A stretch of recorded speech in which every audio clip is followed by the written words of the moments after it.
A few months ago, the world changed forever. All around us, organizations struggled, some crumbled, while others had to scramble to reinvent themselves, leaving many thousands of highly skilled and motivated individuals without a job to wake up for. For employment services, with a much expanded range of job seekers to support, the solution has changed. And so must the tools. That's why we built Aptum Employ. It's a single platform, a job search and case management portal built to harmonize the needs of seekers and providers, increasing the power of both. Aptum Employ's approach to employment support is setting a new standard. Job seekers find jobs in half the time, with 9 out of 10 saying Aptum Employ helped them succeed. We created Aptum Employ to transform how services can be provided. It's employment readiness upgraded for the needs of now. It's the Aptum you've always relied on, helping to put people back on their feet.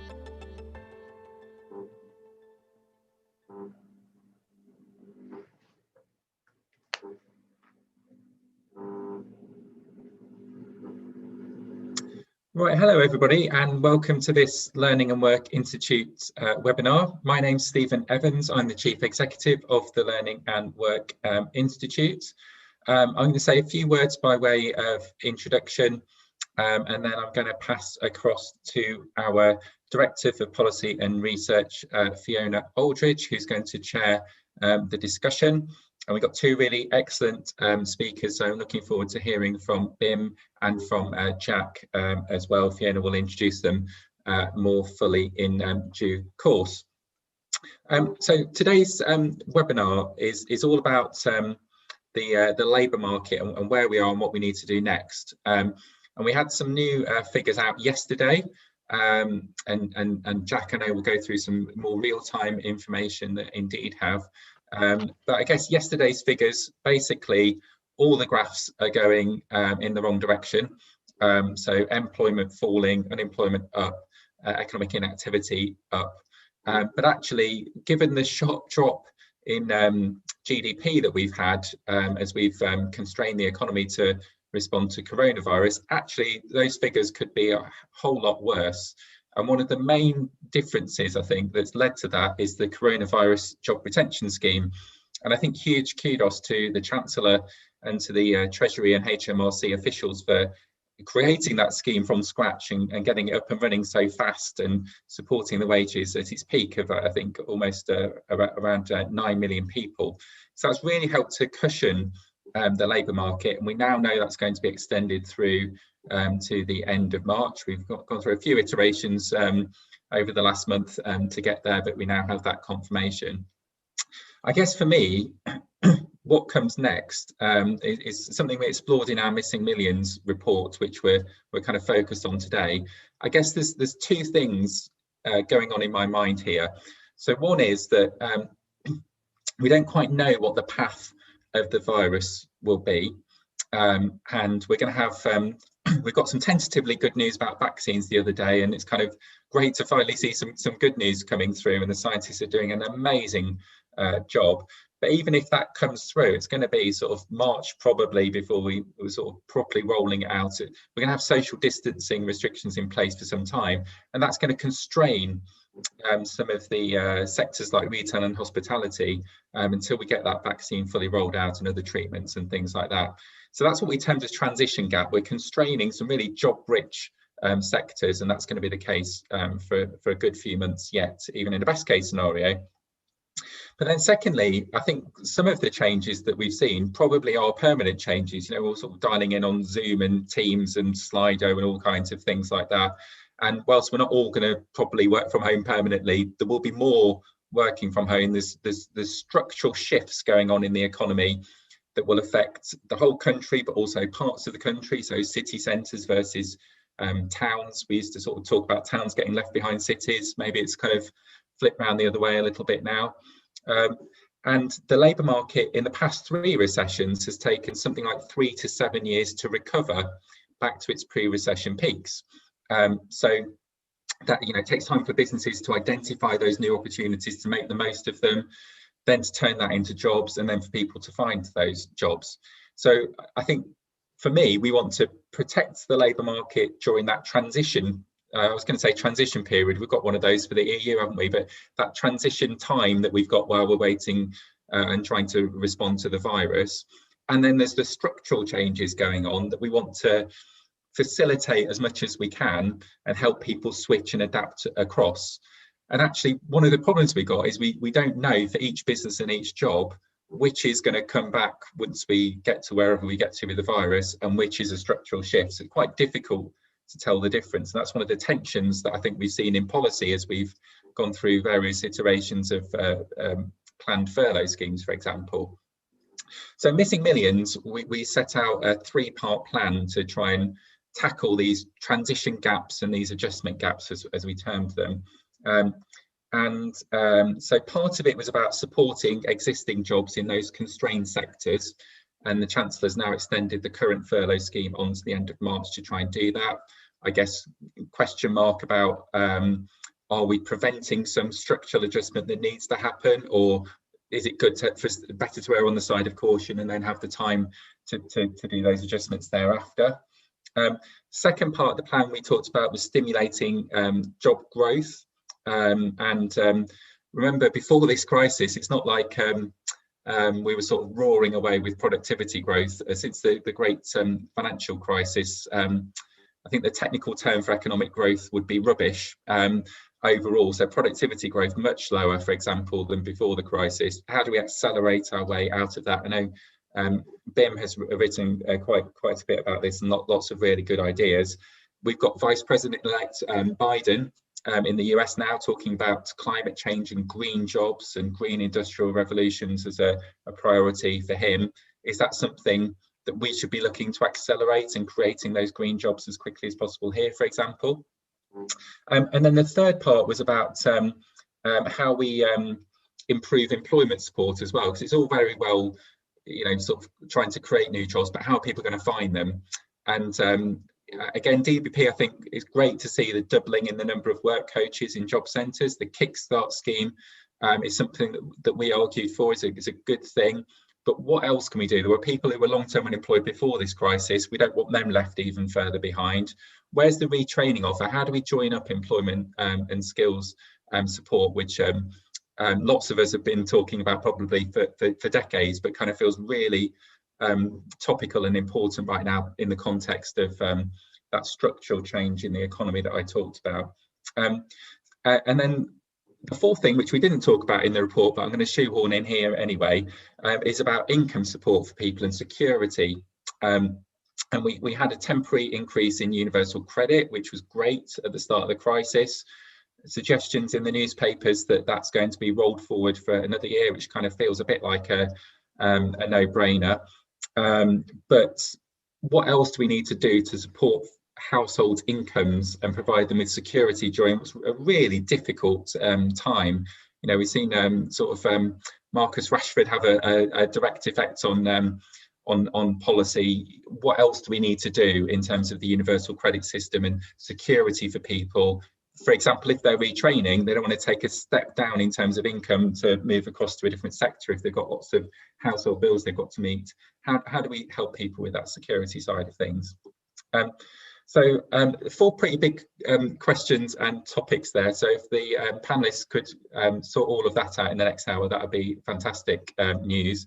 I would like to take this opportunity to thank Aptem Employ for supporting this webinar. And you heard a bit about them from the video at the start. We can't do events like this without the support to do so. So a huge thank you to Aptem Employ for their support. And having asked 4 very big, very difficult questions, I'm now going to hand over and run away and let someone else answer them, and pass across to Fiona, who, as I mentioned before, is going to chair today's event and introduce the speakers and chair the panel discussion later. So Fiona, over to you. Thank you, Stephen, and I'm sure we'll be bringing you back later for some answers too. Good morning, everybody. I'm Fiona Aldridge. I'm Director of Policy and Research at Learning and Work Institute, and I'm delighted to be chairing this event. We have some great speakers for you. We will be recording the event, and so I'd like you to put your questions on Slido. We want to make this as interactive as possible. There's a chance for you to ask our panellists some questions and to offer your thoughts. If you're going to take part on social media, and we'd encourage you to do so, please use the hashtag LWJobsGap, and then we can widen the debate there. I'd like to introduce our keynote speaker. Our keynote speaker is Bim Afalami, who's Conservative MP for Hitchin and Harpenden. Earlier this year, Bim authored a report published by the Social Market Foundation called Unlocking Britain, Recovery and Renewal After COVID-19. And throughout that report, with some great recommendations, there's a really strong focus on building resilience. And I'm sure that Bim will draw on quite a bit of that report in helping us think through how we close the jobs gap. So Bim, could I hand over to you, please? Great. Well, thank you, Fiona, and it's a pleasure to be here. Thank you for everybody who's joining. Where we are right now is, in economic terms, has been an economic shock that is double that of the financial crisis, which, as we all remember, was regarded as completely seismic at the time, and it was. But I just thought I'd start with that, just to give people a sense of how big an economic dislocation, how big this economic dislocation has been and what we are living through. So my assessment of the current state of the labour market is that we, according to all the ways we can measure unemployment, for example, the furlough scheme has effectively hidden a lot of that unemployment, because it's effectively put a lot of jobs into suspended animation, a lot of businesses into suspended animation. And what I envisage is that when the furlough scheme ends, which is March, we will be with way fewer restrictions than we have now. I think a vaccine will be on stream by then. I think that mass testing will also be on stream. I was speaking to somebody in Downing Street over the weekend, and they were explaining to me how mass testing, and actually the very good results we've seen in Liverpool, for example, in a pilot, once that's rolled out, I think that we shouldn't see just the vaccine as part of our solution. The mass testing alongside it is very important. But look, the important thing about this is I anticipate that by March, April, things will be much better economically. However, that will not stop a significant numbers of jobs being lost once the furlough scheme ends. Now, in economic terms, what does this mean? Now, the Chancellor's instinct, I think, throughout this whole crisis, he's had the right instincts and he's had the right policy decisions. His instinct has been to try and balance up protecting viable businesses and viable jobs, whilst at the same time allowing transition to happen from sectors that are declining or diminishing into ones that are growing and flourishing. And that's a very, very difficult balance to strike. The truth is that the COVID situation has continued for longer than we originally envisaged when we put together these schemes in March, April, earlier on this year. That has meant that I think there has been significantly less creative destruction, if you might call it that, in the economy than otherwise may well have been the case. And in the medium term, that may be difficult for jobs, because in effect, we're not allowing, for very good reason, but at the moment we have not allowed large amounts of labour and capital to be reallocated into growing sectors, because COVID-19 isn't just something that affects hospitality, retail, and the things that we know.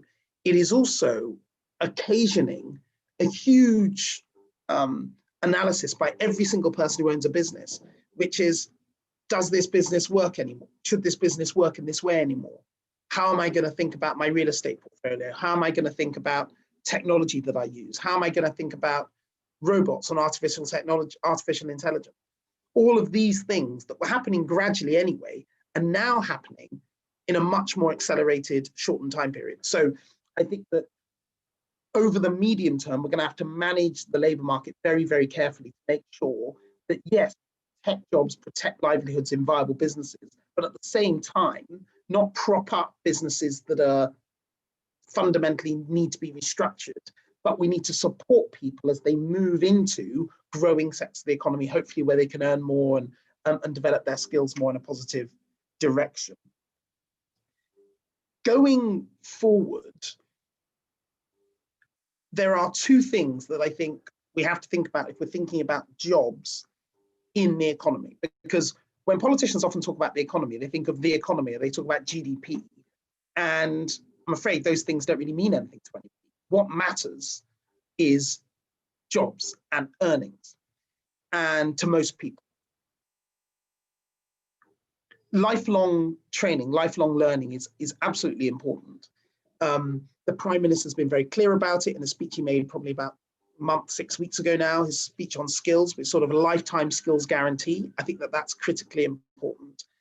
But also, I think we are going to have to think about how we manage our welfare support so as to try and encourage people to leave that, the job that they're in if they don't think it's got a long-term future, buy them a bit of time to set up that business or to get that training program so that they can move into something else.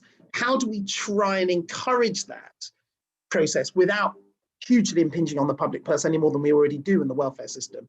So, because if we can persuade people to make those switches, then I think that we will see a workforce that is not afraid of change, but embraces it. Yes, they can get the skills, and we've given them a skills guarantee, but unless you've got time or you feel you can afford to take that 2 months out to go and learn a new skill or learn a new course, or maybe go and do an internship in something because you need to figure out whether you like it or not. We need to try and enable these transitions as easily as possible, because I think that that's the way over the medium long term that we will do the best job by the greatest number of people. And I'd just like to finish by talking about net zero. So everybody's talking about net zero. It's very important. We've got the presidency of COP26 next year. Again, critically important. But it's really, really important in economic terms for jobs, because if we can bring forward in our race to net zero the deployment of electric cars for most people, so that they're actually affordable for most people. Most people can't afford Teslas or very, very expensive electric cars as they are now. We need to encourage hugely increased take up in electric cars so that the price will come down, and that will create a lot of jobs. The government needs to fall full square behind nuclear energy and Sizewell C, and I've been campaigning on that and advocating for it both in public and private, and not just Sizewell, but in particular Sizewell, because nuclear power doesn't just help us get net zero, proven long-term technology that provides high-quality jobs, and often in areas of the country that are going to suffer the most from decarbonisation as we try and get to net zero. And the third thing is around buildings and retrofitting buildings so that we improve energy efficiency. Again, with the construction sector and the building of lots of new homes that the government's very keen on, if we can do that, that will also help create lots of new jobs. And critically, again, those are jobs that happen all over the country. So it's not just focused in the southeast of London. So really, that's how I see things.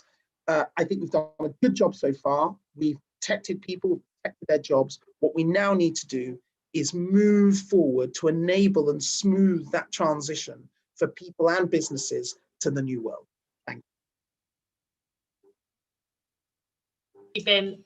Thank you, Bim. That was really interesting, and I know it's raised lots of questions for me. If other members of the audience have got questions, then please do put them on Slido and we will come to them shortly.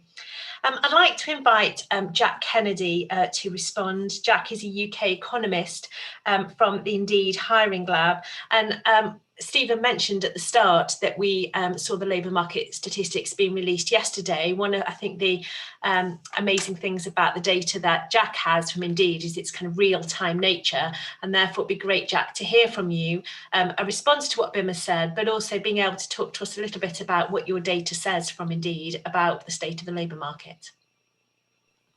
Yeah, thanks a lot, Fiona. So I'm just going to present a short deck to illustrate what some of the data that we're seeing from our job site on Indeed. So I'm part of the hiring lab team at Indeed, which is an international team of economists and researchers using Indeed's data to help drive the labour market conversation. I'm going to present some data on online job vacancies and what it tells us about the state of the UK labour market. So Indeed is the world's #1 job site and also the UK's #1. We aim to capture all online jobs with about 500,000 new jobs added each month in normal times.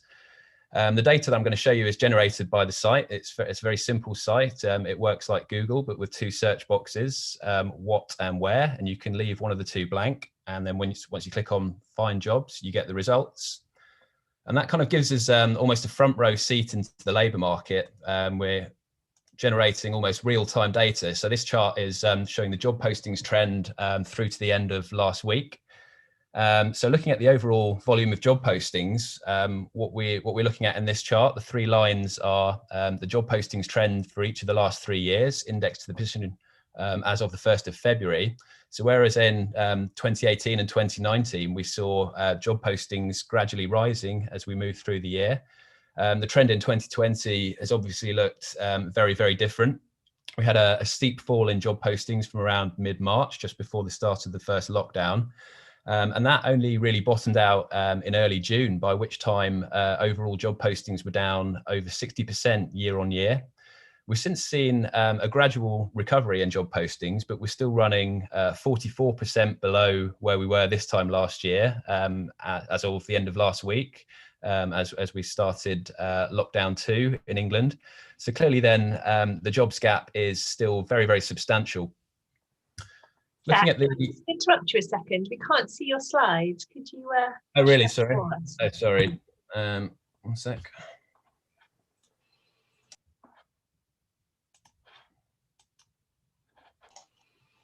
That's great. You can see the slides now? Yeah. Yeah, great. So the job postings gap, we're still running 44% below where we were last year. So clearly a very substantial gap in the job postings trend. When we look at the sectoral impact, what we see is quite a wide variation in sectoral performance. We've seen that only one sector has escaped a decline in job postings, but the magnitude of the impact has varied very considerably. Unsurprisingly, it's healthcare sectors that have been most resilient in performance, occupations like medical technicians and nursing in particular. Also, we've seen notable resilience in areas like loading and stocking, which is things like warehouse jobs, which I'll come on to in a moment. Conversely, face-to-face consumer service sectors have been hit particularly hard, areas like hospitality, food service, beauty and wellness. Those sectors are all running between 70 and 80% down year on year, so clearly being hammered during the crisis. And we see this divergence in particularly stark terms when we look at the trend in new job postings. So these are job postings which have been on Indeed for 7 days or less. So on the one hand, we've had those in-person sectors like food preparation and service and hospitality and tourism down very steeply. They have been recovering over the summer, partly boosted by schemes like Eat Out to help out. But they've since gone into reverse and are now running down more than 80% year on year again. On the other hand, those sectors supporting the stay-at-home economy, like loading and stocking and driving, they've been on the rise. New job postings and loading and stocking are actually running more than 10% up on last year's trend, while driving's down only 5%. So we've really seen that kind of shift in patterns of consumption that we've seen through the pandemic really being reflected in hiring trends. At the regional level, all regions have been hit hard. London continues to be the laggard. job postings in London are still down 50% year on year. London's clearly still suffering from massively reduced footfall, the large numbers of people that are continuing to work from home and not commuting in, and also the lack of tourists. That's all having a big knock-on impact on local service jobs in particular, including things like food, retail, and also other businesses exposed to COVID-related restrictions. The Northeast is closest to last year's trend, but still down 30% year on year. Nevertheless, when we look at how competition for jobs varies across the UK's major towns and cities, we see that some of the employment black spots where it was already hardest to find work even before the crisis, have become even more competitive. So the 10 cities with the largest competition for jobs, as measured by local CVs per job posting, when we look at the 10 cities with the largest competition for jobs, those are places that on average 7% less productive and actually have 30% fewer people with high level qualifications, which is a key indicator for success for a local economy, than the 10 cities with the least competition. So although that we saw that the Northeast has seen the least marked drop in overall job postings, we actually see that places like Middlesbrough and Sunderland, which already had relatively weak local labour markets, they've also seen the biggest increases in competition. And at the extremes, it's actually 8 times harder to find a job in Middlesbrough than in Cambridge. And these quite substantial disparities threaten to widen already quite considerable geographic inequality in terms of access to jobs. So in summary, we're still way off pre-crisis levels in terms of job vacancies, still 44% down on where we were this time last year. We've seen big variations across sectors, changes in the economy as a result of the pandemic, and changes in how we consume things are very much reflected in hiring trends across different sectors. And we also see quite substantial geographic variations, with some areas hit considerably harder than others. So I'll stop sharing my deck now and hand back to you, Fiona. Thank you, Jack. Just one point of question for you, Jack, from the audience. There was a question about whether we've seen a boom in IT jobs, given that everything has gone online. Have you found that to be the case? We haven't. We've seen that the IT sectors have also seen declines in job postings. We've actually seen mostly declines similar to the UK economy average. So although we have seen some shifts in terms of how we work, and that will have boosted some types of IT jobs, we've seen that the overall sort of uncertainty across the economy has actually resulted in falls in job postings across the IT sector as a whole. So I think probably within that, we have seen some areas that have held up better than others, but overall areas like software development and IT operations and help desk occupations like that are still down around about 30 to 40% year on year. Thank you, thanks. Could I invite the rest of the panel members to put their screens back on? That was a really helpful set of presentations. We will be sharing Jack's slides. I know a couple of people have asked about this. So we've talked about the challenges and some of the issues. I think lots of our questions about what sort of skills are emerging, what is the growing demand for skills, and then how do we help workers to be able to develop these skills. We've seen that the government has done quite a lot for young people, but there's lots of questions around how do we support people already in the labour market to develop their skills. Jack, could we start off with you, and is there any new skills emerging from your data where there are higher levels of job vacancies, recognising a particular appetite for certain skills? We've seen that the most resilient sectors have generally been around healthcare. So one area that we've been seeing a lot of interest around is people from hard-hit sectors that are finding it difficult to find opportunities within their sector. We are seeing a lot of interest in sector switching and people looking for jobs outside of their sector. Clearly, in many cases, these people don't have sort of direct experience in that sector, and it's kind of an area where they're having to think more about their transferable skills. So we're seeing, for instance, a lot of people thinking about going from perhaps a customer service background where they have strong interpersonal skills. People like that may be a good fit for care work. So we're seeing a lot of interest, and Indeed's actually been working with some of the care providers to think about how to sort of help these candidates transition from a background in a different sector and see how they can apply their transferable skills to help them go into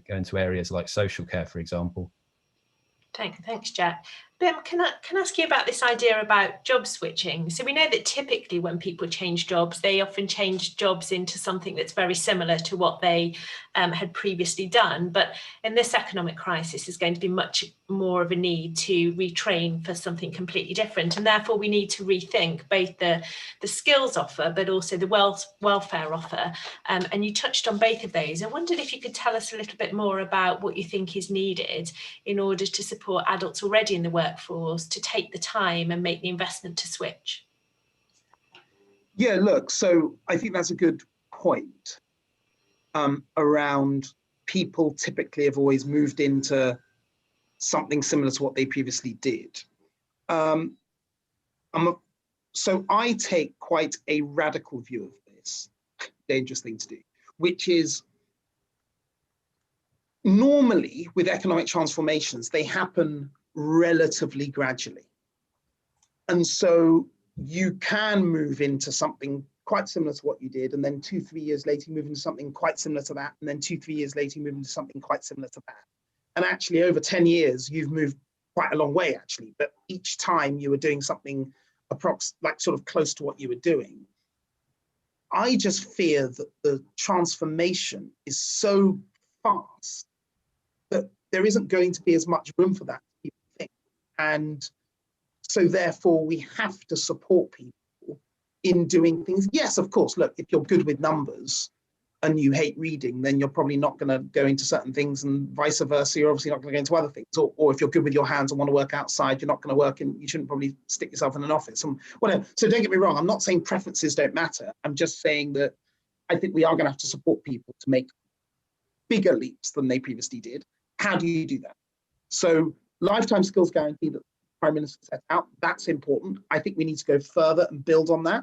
I would like to see us, and this came out of actually somebody he's a constituent, he's co-founder of the Octopus Group, the energy business, and he's had this idea, and I've been talking with people in government about it, of effectively paying people for a period of months, call it 4 to 6 months, when they have a business idea, to go off, develop the business idea and try and launch a business. And if it doesn't work, they can effectively go back to their previous job, and incentivizing businesses to allow people to do that. Now, it wouldn't work for everybody, and not everybody wants to be an entrepreneur, but that sort of thing, to give people that extra level of security for a period of time so that they can go and switch, I think would help that process go along. If we don't do that, what you end up doing is you end up with people staying in jobs and businesses that maybe in the medium long term aren't that viable. In fact, they often are things that they don't even want to particularly do. They sort of fell into it a few years ago. We need to be encouraging people to take a leap and be brave. And the way we do that is to give them extra security for a period of time so that they know that their existing job is there, so that they can go off and try something else or learn a new skill. And I think if we do that, paradoxically, because a lot of people in Conservative Party will be nervous about effectively you end up paying people more money, for what they're doing or for staying at home. If you can give people extra security for a period of time, I think what you can do is you can generate more growth and switching later, and that cuts the government welfare bill in the medium long run and helps job growth. Thank you. And the welfare system is really important in all of this, isn't it? Because people need to know that as they perhaps take time out, or perhaps as they take a wage cut, often if you move sectors, you might need to take a wage cut, then they're in that support that there to make sure that that's financially viable for them. And of course, we've had a focus previously on a sort of jobs first approach, whereby you need to get a job rather than thinking about taking time to invest in and perhaps getting the right job, which might take more investment in training and learning. Are there particular changes you'd like to see to the welfare system in order to make that happen? Well, it's complicated, and I should be careful because I'm Therese Coffey's ministerial aide, so I should probably be a bit careful. What I will say is a jobs first approach matters, and what we have, for example, with work coaches in Job Centre Plus is we have people working with people to see what is right for you. So it's not that we don't think that's important, it's really a case of a balance. I think that conceptually, the difficulty may be we need to think of supporting a greater number of people than we have historically. Not supporting them at sort of subsistence level, but actually supporting them to get into the right thing.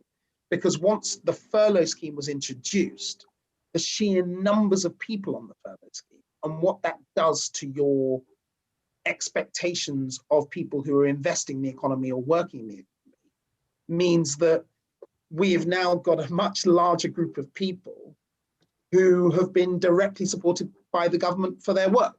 And that, I don't think, once the crisis ends, people just sort of forget. I don't think they just turn around and say, okay, well, that was then. I think that there is something lingering about an expectation, not that the government will pay for your job, definitely not, but an expectation that somehow the government will help support your search for new work. But of course, we haven't had a chance to talk about it today, and it's not really the focus, but unless we've got economic growth really going, all of this is academic. So alongside all of this, the economy needs to grow and grow fast as soon as possible, because that makes all of these decisions much easier. Great, thank you.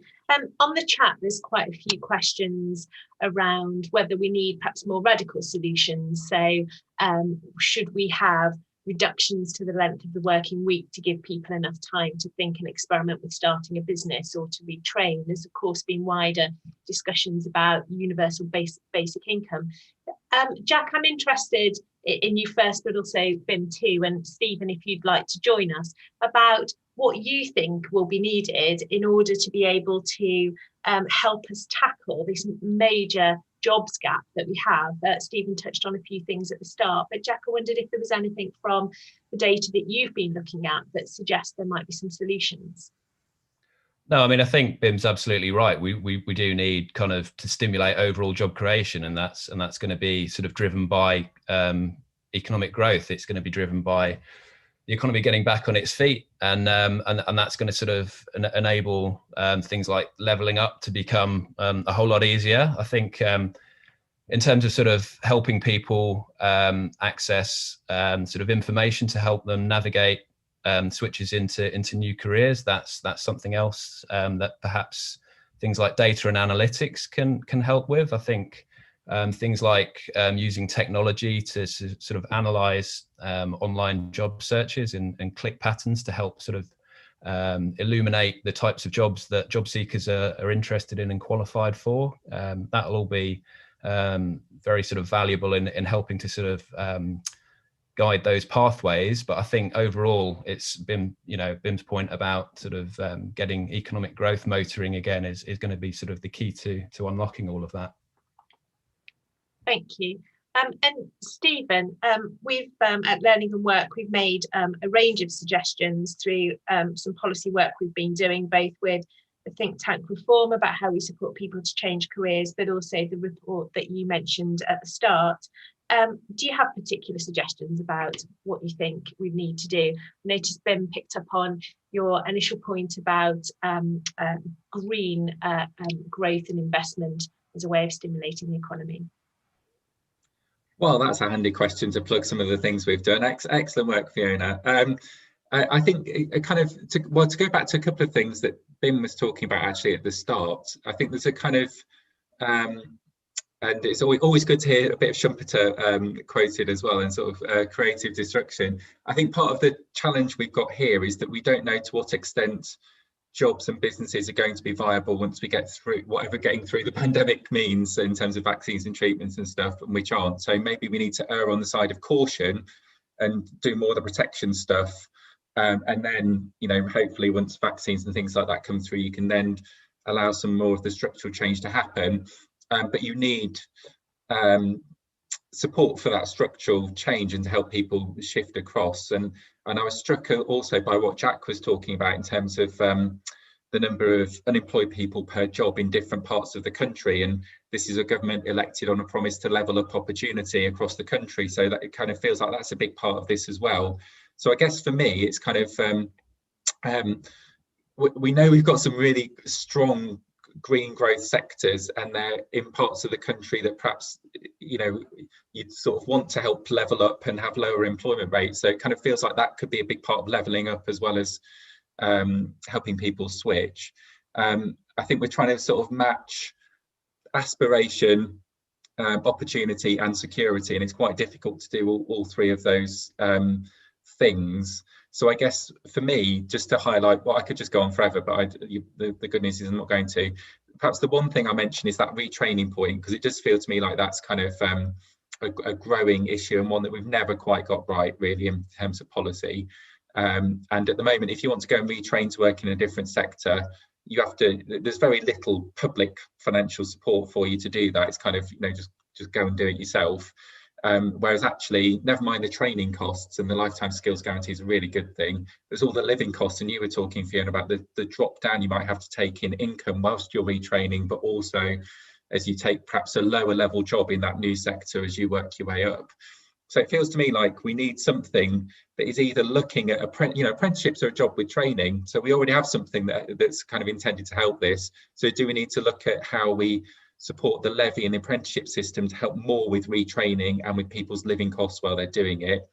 Do we need an extra, or do we need to use the benefit system? So if you've, for example, got a long-standing contribution record, national insurance contribution record, should you get an extra top up whilst you're doing that retraining, for example, a kind of training premium or something like that? It kind of, or kind of even a sort of maintenance loan even that you kind of repay back once you're in that new sector and starting to earn. So it feels to me like the pandemic's accelerated some of that thinking about longer working lives and economic change, and that retraining piece is something we need to think about. And the challenge is, how do we, all those things I've just mentioned cost money, and I'm an ex-Treasury official, so immediately I start shivering and worrying about all of these things. But it's how do you balance those incentives and that support with not overbalancing the whole system? So that's something I want us to think about, and I think is a big issue that's come through the discussion today. Thank you. And Ben, could I ask you to pick up on those that thought about how we encourage adults to develop their skills? At Learning and Work Institute, we've been doing an annual survey of adult engagement in learning and training for over 20 years. And in the past decade, we've seen a year-on-year decline in take-up of adult learning among adults. Now, this year, it's been great to see that there's been a renewed interest, particularly during lockdown, where people have taken the opportunity that some have had with more time and with online learning to develop their skills. And we really need to make sure that we build on that and give people opportunity to learn and train, and think about how we get over some of the barriers for adults who perhaps aren't confident as learners, can't afford it, really struggle with time. How do you think we need to encourage more adults, and particularly those who are most at risk of losing their jobs, to engage in training and to do the right training that will help them get ahead in the labour market? So the first thing to say is the difficulty with huge public training schemes for adult learning is that the public sector, nobody's clever enough to work out how much of X you should do and how much of X you should provide and how much of Y you should provide. What you end up doing is you end up with all sorts of charlatans setting up, funny training colleges saying, I'm going to teach you to work, you will have coding skills that you can go and work at Google. And the problem is there are hundreds of these all over the country, and Google only needs, 30 new people a year. The basic problem is that the public sector is never going to be able to get that right. Therefore, it needs to be effectively led by the individual, and they need to have access to that. And I think online learning, I think, is really going to help with that. And I'd use the Open University a lot more. And I do think the government, we're just going to have to think about how we can use the Open University more effectively, because I sort of think it's this amazing resource that we're just not using as well as we should. So I do think we can use them and others. But the second point is you need to increase the number of jobs in the right areas, because, and this is actually something I'm in constant discussion with Number 10 about, unless we can really get investment made in the right areas where we know that they're, at least in the medium term, pretty viable jobs that are reasonably well paid, then nothing else really matters if you can't do that. And as I say, we talked about net zeros. There's a whole angle there. There's a whole angle around generally high streets and how we get that right, and retail, hospitality. And so there are all sorts of public sector or government decisions that can help that. But the best way of really helping people train for the skills to do the right jobs is for them to see good, highly paid, successful jobs, the businesses that look good. And once that is there, then the demand will create the right training schemes that people can do. I just worry if you do it too much the other way round, too much like that, then you end up with sort of misallocation of resources on everybody. I think there's lots there I would definitely agree with. I guess the challenge is that in some areas, if you think about the levelling up agenda, those jobs don't immediately appear to be there. So we need to think about how we stimulate job creation, in particularly those difficult areas, and then equip people to be able to compete for those jobs. And we have. I mean, so just on that particular thing, sorry to interrupt. I was just mindful that when you said, there's a lot there, and I was thinking there's a but coming. But you're very, very polite, Fiona, so you do it wonderfully. So one idea that I've had is that if you're thinking of, for example, enterprise zones or opportunity zones, or whatever you call them, in certain parts of the country, you can do that. We've done it before. You are effectively attracting international foreign investment. In fact, the government set up this thing called the Office for Investment, which is meant to try and get as much of this happening as possible. Okay, that's all great. But there is no point in this if you get international investors investing in something that is basically designed, set up, and run by people who are flown in from somewhere else. Actually, yes, we want skills from all over the world, but we need to make sure that that investment that comes in is rooted in local economies and local communities. So they work with the local FE college on apprenticeships. They work with local schools and provide work experience opportunities. They give commitments that over 5 years, they're going to have, mid-level management. A large number of people live in the local area. All these sorts of things need to happen as well, because international investment, capital flows will come and go, but people are there in our communities for their lives. And so unless you can really provide it over the medium long term, then 5-10 years later, you're having the same conversation. So I think that there is a lot we can do with the government's real focus on getting international investment, but we need to bind that into local communities. And by doing that, we will, from a political perspective, you actually sort of you sort of calm the issues vis-a-vis immigration and high-level immigration and skills. Once they see that these are people who are partners with them, they're not bringing sort of superior skills from somewhere else, so that their kids won't be able to go and work in those jobs. So I think that that sort of partnership is a very good example of the private sector working with local communities. And if we can do that, I think that the government's onto a winner. Great, thank you. That's really helpful. My second bit of my conversation was thinking about those group of adults who need all sorts of support to help them develop skills. So the 9 million adults we know who've got poor literacy and numeracy, 13 million adults with poor digital skills. And there's a role there, I'm sure, for making sure that we create opportunities for those adults to develop those skills so that they're able to compete for those jobs. Jack, in all of this conversation, there's such a clear role, isn't there, for data, for matching up the skills that people have and for the jobs that are available. How do you see that kind of critical role coming together to get the right sort of information to people to equip them and empower them to make those good choices? Yeah, I think that's absolutely right. I think, yeah, certainly data and analytics based on occupational switching patterns can really sort of play an incredibly valuable role in helping match people with available job opportunities.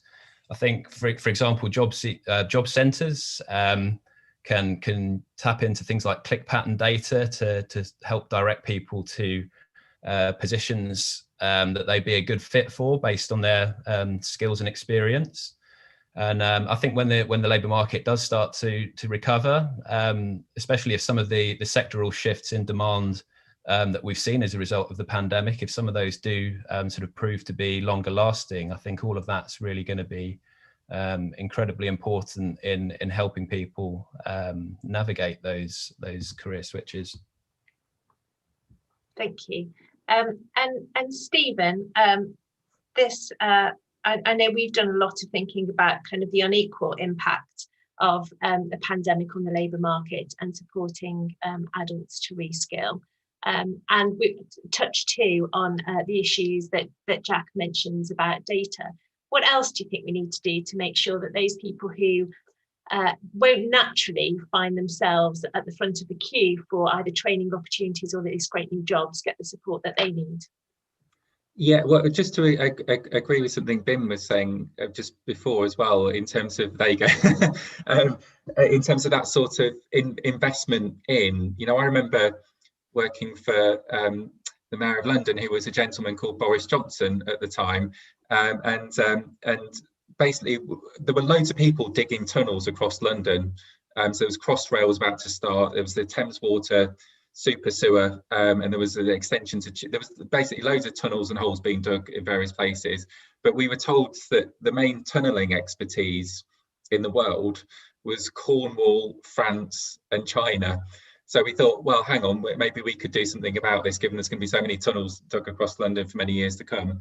And so along with public investment from the national government and from the London government, we got, you know, Crossrail and Thames Water and others together and set up a tunnelling academy to train people living in London to do all this tunnelling work.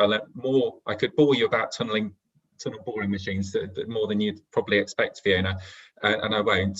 But I think that's an example where you've got those big infrastructure investments where you can do that sort of matching across, as well as bringing in that investment from overseas. And then I guess we've sort of focused on adults, and quite rightly, because normally these conversations focus all on young people.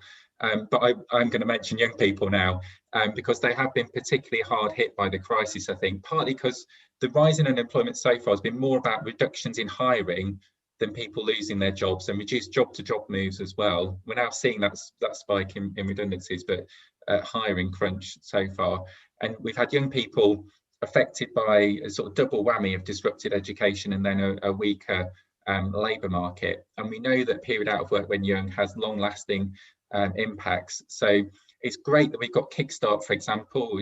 As I said at the start, I think it's a brilliant scheme. We've got lots of other stuff going on as well, youth hubs in job centres and things like that. But I would like to see a youth guarantee that makes sure that we get all young people a job offer or a training offer or an apprenticeship offer, and we need to reach out to those who aren't coming to the job centre or who haven't turned up at a college or wherever. So I think a bit more. We've got lots of the building blocks, but it's how do we get that sort of further push on to get all of those young people into education, training or employment. I think a bit more required. Thank you. Thanks, Stephen. That's really helpful. And so I'd like to ask both Jack and Bim, given the focus of this conversation is about closing the jobs gap, what one big thing you think is really needed in order to make sure that as we come out of this crisis and build economic recovery, we do that really well so that the right jobs are there for people to access with the right skills. Jack, do you want to go first? Yeah, I think it's really going to be.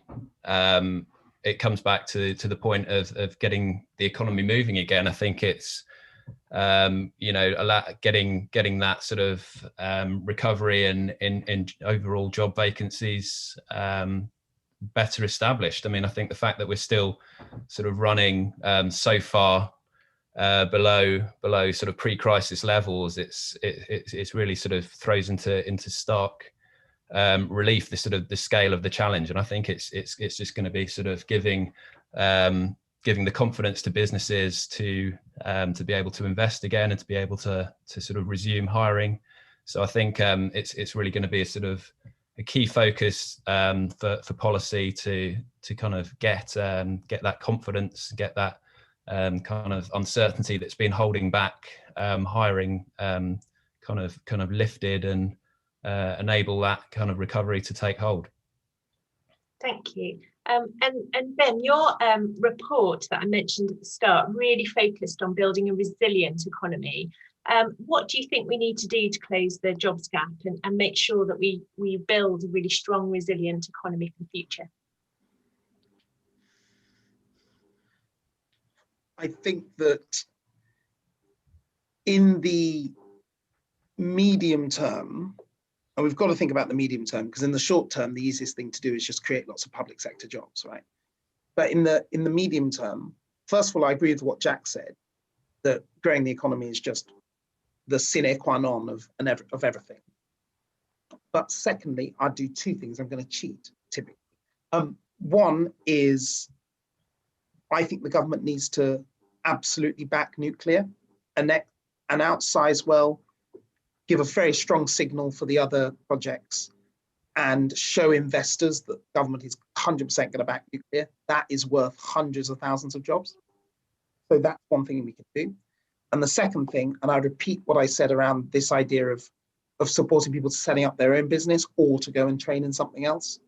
I think giving, effectively, it's a small subsidy to businesses to allow them to pay for people for a period of time so that they can go and do that. Almost think of it almost as if you're like a maternity or paternity leave. It's that sort of thing for a period of time.